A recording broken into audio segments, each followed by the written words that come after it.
Good morning, students.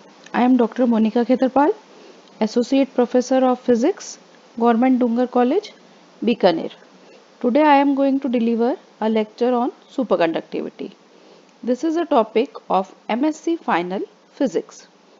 In my previous lectures, I have taught you the basic definitions of superconductivity, criteria of superconductors, and Misner effect. Now, first of all, I am going to give a brief description what I have taught you earlier. Earlier, I have taught that superconductors are the materials which possess infinite conductivity. Infinite conductivity means zero resistivity. This superconductivity is temperature dependent property. These materials are superconductors below a certain temperature called critical temperature, and above this temperature they behave as normal materials. It is not important that all good conductors are superconductors. For example, silver, which is a good conductor, but it cannot be superconductor even by varying the temperature. I have also discussed an important effect, that is Misner effect. Misner effect states that Misner effect states that when a superconductor is placed inside a magnetic field, the value of magnetic induction B will be 0 inside the superconductor, whether it is simply connected or multiply connected. That means if we place a superconductor in a magnetic field, flux lines will be outside the superconductor. Inside the superconductor, there will be no flux. This is an very important property of superconductors, a magnetic field dependent property. Now, in connection to this, I am going to derive today and another important equations. These are London equations. These show the variation of magnetic field when a superconductor is placed in it.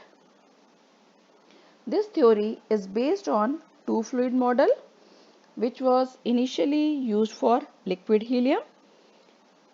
London used this two fluid model for superconductor. As we know that superconductivity is temperature dependent phenomena. So there are two parts of superconductor according to temperature dependence, a normal behavior and second is the superconducting behavior. Hence, a superconductor can be thought to be composed of normal electrons and superelectrons. That is, it is a two fluid. One fluid is normal electrons and the other fluid is superconducting electrons. Hence, there are two fluids, normal electrons and other being the superconducting electrons. These concentration, normal and superconducting electron concentration, is a temperature dependent behavior. As we have stated, below Tc the material will be superconductor, and below Tc when we approach to 0 Kelvin, superconducting behavior is dominant. That means at 0 Kelvin superconducting electrons are maximum. But on increasing the temperature, it is observed that up till Tc, the ratio of normal to superconducting electron increases. And since at Tc material becomes normal, so at Tc all electrons are normal. Hence, there is a variation in concentration of superconducting electrons and normal electrons with the variation of temperature. This is depicted in the graph. Here on y-axis I have plotted the concentration of normal electrons, which I have denoted as Nn. This is the fraction of electrons in the normal state, and on this axis I have plotted Ns. This is the concentration of superconducting electrons, and on x-axis I have plotted temperature. I have plotted the graph in the temperature range 0 to Tc. I have assumed that total density of both the electrons, that is superconducting electrons and normal electrons, to be equal to 1.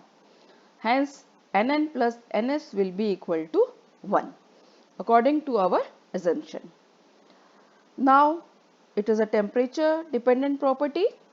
Initially, I am taking T equal to Tc. At T equal to Tc, material is normal, so concentration of normal electrons will be equal to the total concentration, and total concentration is assumed to be 1.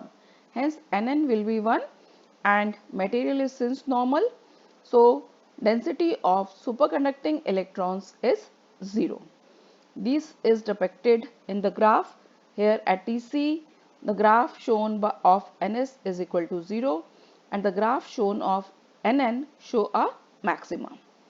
And at T equal to 0 Kelvin, that means this point, here the total concentration will be equal to of superconducting electrons and the total concentration is assumed to be 1, so Ns will be equal to 1. And all electrons are superconducting, so Nn will be equal to 0. This is also evident from the graph.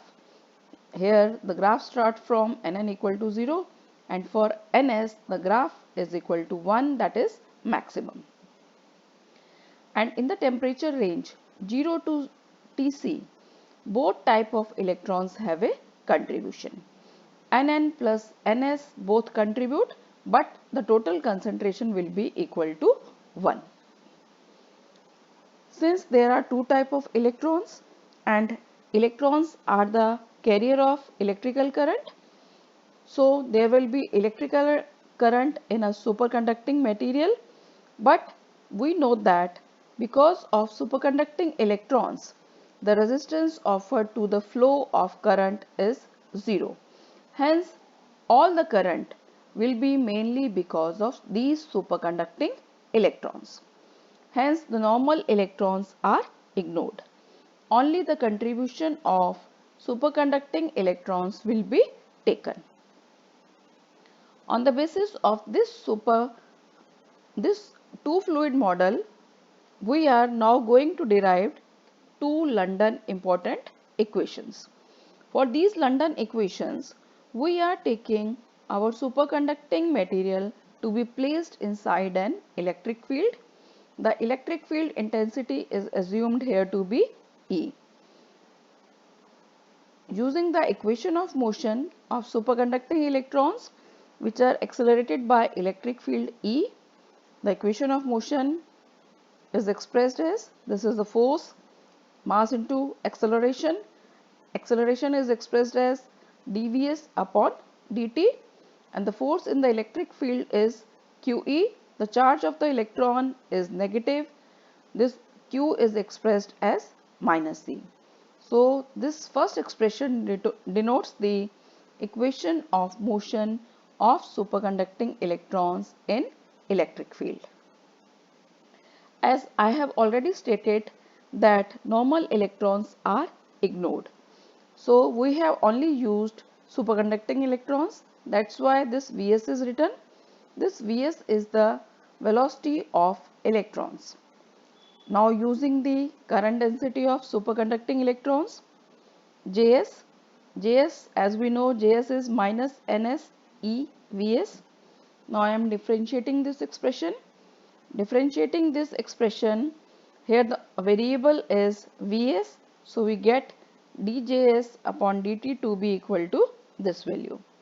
Putting the value of dVs upon dt from the first expression, I got the expression expressed as equation 2. This is the London first expression. The London first expression denotes the variation of current density with time. Now I am going to derive London second expression. The London second expression is derived using the first expression. From this first expression, I get electric field E to be equal to, expressed as third expression. This is our first London equation. Now I am going to use this electric field by taking the curl. Taking curl of this expression, I got the fourth expression.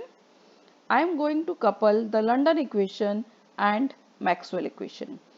Using the Maxwell third expression, which uses electric field as well as magnetic field intensity being B, I am using the third equation, curl E plus del B by del T equal to 0.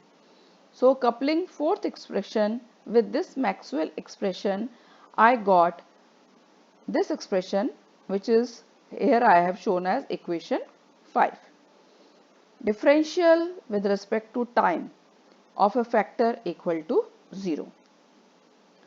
I am integrating this expression, and on integration, since we get constant of integration, I am assuming the constant of integration to be equal to 0. Using this expression, I got curl Js is equal to minus ns e square upon mb. This is the second London equation, which is curl Js is equal to minus ns e square upon mb. This expression shows the variation of Js, that is current density of superconducting electrons with distance. Earlier I have derived the first expression, which was to be the variation of current density with time. This is the first London expression. dJs upon dt is equal to ns e square upon m, and finally I have derived the second London expression, which is the variation of Js with distance, that is curl Js is equal to minus ns e square upon mb. These are two important equations which are derived by London. They shows the variation of current density inside a magnetic field. In my next lecture, I will compare these London equation with Misner effect, which, as already I have stated, that they show that inside a superconductor, the magnetic field B will be 0.